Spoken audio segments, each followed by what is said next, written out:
శ్రీ మహాగణాధిపతయే నమః. ఐం మహాసరస్వత్యే నమః. శ్రీ లలితాంబికాదేవ్యే నమః. ముందుగా ప్రేక్షక మహాశయులకు ఈ క్రోధీనామ సంవత్సర ఉగాది పండుగ శుభాకాంక్షలు తెలియజేస్తూ, అలాగే ఈ 2024 క్రోధీనామ సంవత్సరం ఉగాది పండుగ నుండి ద్వాదశ రాసుల వాళ్లకు ఎలా ఉండబోతుంది, ఏమిటి ఈ సంవత్సరం అంతా కూడా ఎవరెవరి వ్యక్తిగతమైనటువంటి జాతకాలు ఏ విధంగా ఉండబోతున్నాయి, ఏమేమి పరిహారాలు చేసుకుంటే మీకు ఇంకా మేలు జరుగుతుంది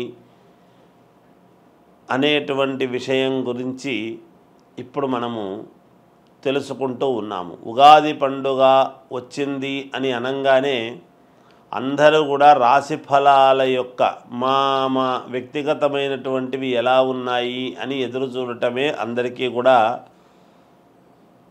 ఒక ఆనందము ఉంటుంది. అందుకని వాటి గురించి ఇప్పుడు నేను తెలియజేస్తున్నాను.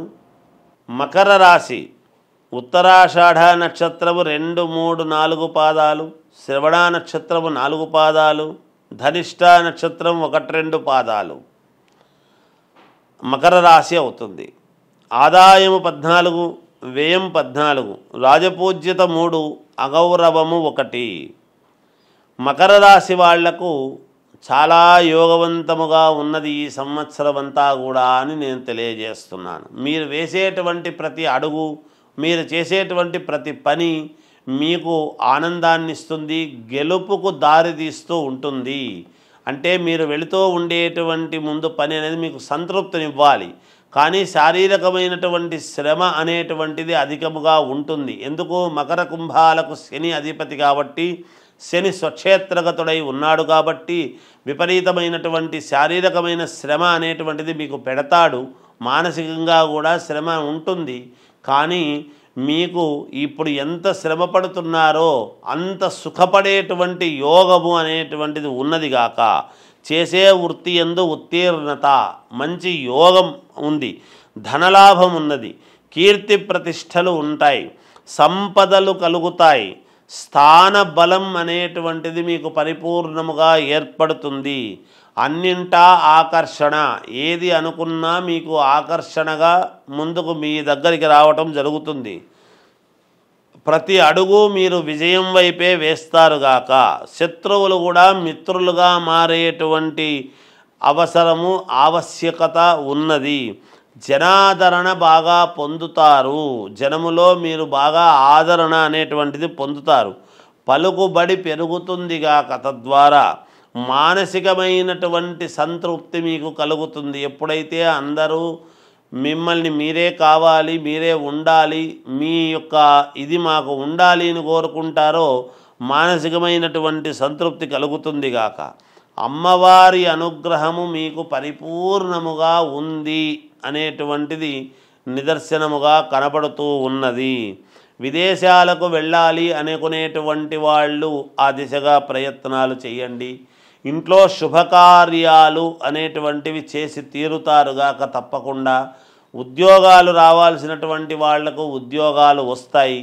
వ్యాపారము చేసుకునేటువంటి వాళ్ళు తప్పకుండా వ్యాపారాన్ని విస్తృతి చేసుకునేటువంటి విధానముగా ఉండబోతూ ఉన్నది. ఏది ఏమైనా విద్యార్థులకు చాలా మంచి యోగకాలముగా ఉన్నది ఈ సంవత్సరము. సినిమా వాళ్లకు కూడా చాలా యోగవంతమైనటువంటి కాలముగా కనపడుతూ ఉన్నది. రాజకీయాలలో ఉండేటువంటి వాళ్లకు పదవీ యోగం అని తెలుస్తూ ఉన్నది. మాకేమిలే పర్వాలేదులే అనుకొని ఉంటారు, కానీ జాగ్రత్తగా అడుగులు వేయండి. ఎందుకంటే సిద్ధాన్న భోజనము నోటి దగ్గర పెట్టుకునేంత వరకు కూడా కొంచెం మనము జాగ్రత్తగా ఉండాలి. మీకు గ్రహస్థితులు చాలా అనుకూలముగా ఉన్నాయి. ఏముందిలే అని ఆదమర్చి ఉండకుండా కొంచెము తెలివిగా ఉండండి అని తెలియజేయడం జరుగుతూ ఉన్నది. ఇక ఏది ఏమైనా వ్యక్తిగతమైనటువంటి జాతకాలను ఒక్కసారి పరిశీలన చేసుకొని ఉన్న చెప్పిన యోగాలన్నీ కూడా వ్యక్తిగత జాతకంలో ఏమైనా లోపాలుంటే సరిదిద్దుకోండి. ఇవన్నీ కూడా పొందండి. ఇంకా మంచి మెరుగైనటువంటి ఫలితాలు కావాలి అనుకునేటువంటి వాళ్లకు మీ ఇంటి దేవుణ్ణి ఆరాధించండి, మీకు మేలు జరుగుతుంది. క్రోధీనామ సంవత్సర ఉగాది పండుగ ఏమిటి? క్రోధీనామ సంవత్సరం అంటే ఏమిటి అంటే ఈ సంవత్సరము పేరులో మామూలుగా క్రోధి అనంగానే అంతా క్రోధము అనేటువంటిది కోపము అనుకుంటాము. అది ఉంటుంది, వాస్తవమే. క్రోధము ఉంటుంది, కోపము ఉంటుంది. కోపాగ్ని, క్రోధాగ్ని అంటాం మనం. అంటే కొన్ని చోట్ల అగ్ని కీలలు అనేటువంటివి కూడా రావటము జరుగుతుంది అనేటువంటిది కూడా ఉంటుంది. కానీ మరి ఓం ప్రథమములోనే మనం ఈ మాట చెప్పుకుంటున్నామే అంటే మరి పేరును బట్టే కదా జరుగుతుంది ఏదైనా. అయితే అగ్ని, క్రోధాగ్ని అనంగానే మనకేమనిపిస్తుంది అంటే అబ్బా ఎలా ఉంటుందో ఏమో ఈ సంవత్సరం అనుకుంటాం. పైగా మంగళవారము, కుజుడు ప్రాధాన్యత, కుజుడు రాజైనాడు ఈ సంవత్సరం. మంగళవారము అనంగానే మంగళం మహత్తని, ఎప్పుడూ కూడా మంచిదే మంగళవారం. మంగళవారం ఎప్పుడూ కూడా చెడ్డది కాదు, మంగళకరమైనటువంటి రోజు మంగళవారము. కనుక ప్రజలందరికీ కూడా మేలే జరుగుతుంది గాక. అయితే క్రోధాగ్ని అని ఎందుకంటున్నాము అంటే అక్కడక్కడ అగ్ని అనేటువంటివి కొంత కాస్త మనము అగ్ని మంటలు అనేటువంటివి జరుగుతూ ఉంటాయి. కానీ దాని వలన మన శరీరంలో కూడా అగ్ని అనేటువంటిది ఉంటుంది గాక. కోపాగ్ని, క్రోధాగ్ని అని ఈ ఎప్పుడు అంతర్మథనం అనేటువంటిది జరుగుతుంది. అంతర్మథనములో నుంచే కదా ఒక మహాద్భుతమైనటువంటిది ఆవిష్కృతం అవుతుంది. అది గమనించాలి మనం. అందుకని ప్రజలు ఎవరు కూడా ఆందోళన చెందాల్సినటువంటి పనేమీ లేదు. కుజుడు రాజైనటువంటి దాని వలన ఏమిటయ్యా లాభం అంటే భూములకు చాలా విలువ పెరుగుతుంది, రుణాలు బాగా చేస్తారు, అప్పులు చేస్తారు, కానీ అప్పులు తీర్చుకుంటారు కూడా. మరి అప్పు తీరాలంటే కూడా ధనమే కదా రావాలి. మరి దానికి కూడా మరి కుజుడు అనుకూలించాలిగా. కాబట్టి ఒక చోట పెద్ద అప్పు చేయటము, చిల్లర అప్పులన్నీ తీసేయడము జరుగుతుంది గాక. భూములకు విలువ చాలా పెరుగుతుంది గాక. అంతేకాకుండా ఎర్రటి ధాన్యానికి మంచి గిరాకీ, విలువ పెరుగుతుంది.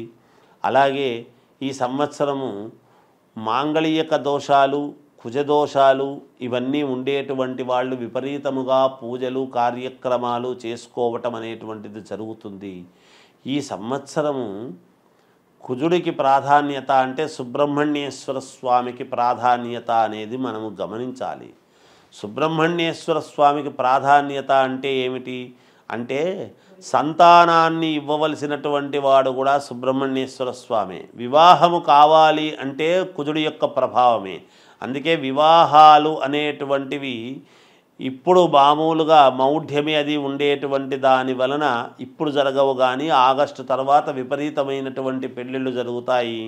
సంతానము అనేటువంటిది కూడా విపరీతముగా పొందుతారుగాక. అక్కడక్కడ అకాల వర్షాలు అనేటువంటివి కురుస్తాయిగాక. అగ్నికీలలు అనేటువంటివి అక్కడక్కడ చెలరేగుతాయిగాక. ఇవన్నీ ఉంటాయి. పాముల యొక్క ఉత్పత్తి కూడా చాలా పెరుగుతుంది అనేటువంటిది కూడా ఉన్నది. ఇది ఐశ్వర్యము కొన్ని చోట్ల కొంత ఏదో ఐశ్వర్య నష్టం అనేటువంటిది కూడా ఉన్నది. సరిహద్దులలో, దేశ సరిహద్దులలో యుద్ధ వాతావరణం అనేటువంటిది కూడా ఉంటుంది. ప్రజలందరూ కూడా ఆలోచనతో కూడినటువంటి నిర్ణయాలు తీసుకుంటారు. అంతర్మథనమయ్యి ప్రజలందరూ కూడా కోపముతోనే ఉంటారు. కోపము దేనికి అంటే ప్రజలకు నష్టము కలిగించేటువంటి పనులు జరిగినప్పుడు కదా కోపం ఉంటుంది. మరి కోపములో, ఆవేశములో క్రోధాగ్ని అని అంటున్నాము కదా, దాంట్లో ఆలోచనాత్మకమైనటువంటి నిర్ణయం తీసుకోవడానికి గల కారణం ఏమిటి అంటే దేహపీడాకారకుడైనటువంటి శని మంత్రి అయినటువంటి దాని వలన బుద్ధికి పని చెప్పటం అనేది జరుగుతుంది గాక. అందుకని ఆలోచనాత్మకమైన నిర్ణయాలు తీసుకొని ప్రజలందరూ కూడా సంతోషముగా ఉండటానికి కావాల్సినటువంటి ఇవి చేసుకుంటారు. స్వక్షేత్రములో శని ఉన్నందువలన శని ఇవ్వవలసినటువంటి యోగాలు అందరి జాతకాల్లోనూ మంచి మంచి జాతకాల్లో మంచి చోట ఉండేటువంటి వాళ్ళందరికీ కూడా మేలే చేస్తాడు అనేటువంటిది కూడా తెలియజేస్తున్నాను. అలాగే చంద్రుడు ధాన్యాధిపతి అయినటువంటి దాని వలన బియ్యము బాగా పండిస్తారు రైతులు, బియ్యానికి బాగా ధర పెరుగుతుంది అనేటువంటిది కూడా ఉన్నది. అందరూ కూడా మనస్సుతో, చల్లని మనస్సుతో ఆలోచన అనేటువంటిది కూడా తీసుకుంటారు ప్రజలు. ఇది ఉగాది పండుగ యొక్క సారాంశము. ఇక ఈ ఉగాది పండుగలో కొన్ని ఇవి జరిగేటువంటి ఇది ఉన్నది. రైతులకు కొంతవరకే మేలుగా ఉంటున్నది, చాలా బాగుంటుంది రైతులకు అని చెప్పేటువంటి అవకాశము లేదు. కేంద్ర రాష్ట్ర ప్రభుత్వాలు సన్నిహితముగా ఉంటూ పాలన చేస్తారు అనేటువంటిది ఉన్నది. అకాల వర్షాలు కురుస్తాయి, ఎర్రని ధాన్యాలకు విలువ ఉంటుంది. అలాగే ప్రకృతి ప్రకోపం అనేటువంటిది కూడా ఉంటుంది, అప్పుడప్పుడు ప్రకృతి కొంచెం కోపించడం ఉంటుంది. కొంత ఐశ్వర్య నష్టము, రాజకీయాలలో ఉండేటువంటి వారికి కొందరికి ప్రాణాలకు కొంచెం జాగ్రత్తగా చూసుకోవాల్సిన అవసరము ఉన్నది. అత్యంత ప్రముఖులకు కూడా కొన్ని ఇబ్బందులు ఉంటాయి అని తెలుస్తూ ఉన్నది. పొత్తులతో కూడినటువంటి పార్టీలు రాజ్యమేలుతాయి. సినిమా వాళ్లకు కొంతమందికి కష్టాలు అనేటువంటివి తప్పేట్లా లేవు. ప్రముఖ వ్యాపార దిగ్గజము ఇంట్లో ఇబ్బందులు ఉంటాయి. పశువుల ఉత్పత్తి తక్కువగా అయినా కూడా, ఈ సంవత్సరము పశువుల ఉత్పత్తి తక్కువైనా కూడా పాలు పెరుగు అనేటువంటివి మాత్రము సమృద్ధిగా దొరుకుతాయి. ఇది ఈ క్రోధీనామ సంవత్సర ఉగాది పండుగ యొక్క పంచాంగ ఫలితం అని తెలియజేస్తూ జయోస్తు.